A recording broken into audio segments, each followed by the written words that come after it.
Okay, this is the device that I built to check for magnetohydrodynamic action on the mercury, which was brought to my attention online. So here's what I came up with. Now normally around the outside of here there's a cylinder, a copper cylinder, resting on a bearing point on the top of this magnet. I've removed that and the cylinder and replaced it with an iron contact, iron bearing, soldered to a copper wire, which goes down to a ring, a loop that I built with the copper wire. You can see that in there.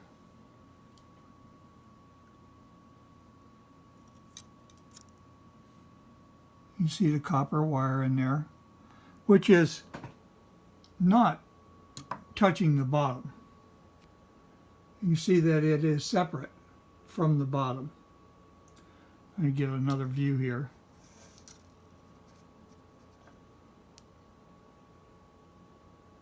You can see that it is not touching. Now, I have a device here which can measure continuity, and it'll give an audible signal if I short these two leads.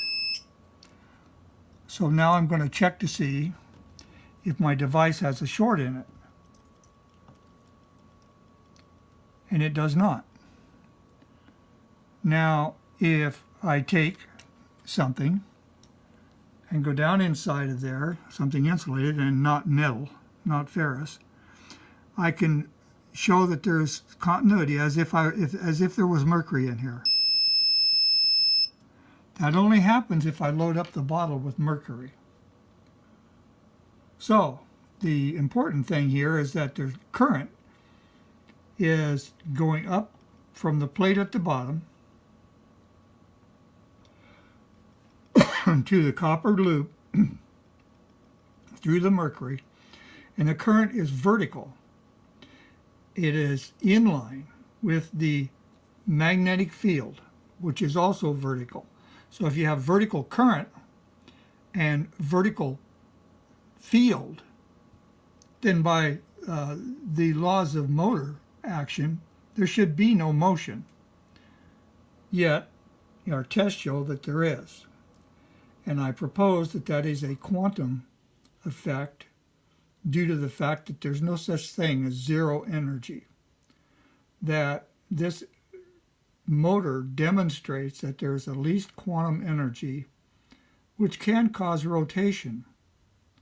And it has to do with the dynamics of the angular momentum associated with Planck's constant. And I will present a paper on that in detail. So that concludes this demonstration of proving that there's no magnetohydrodynamic forces at work in the mercury, and why.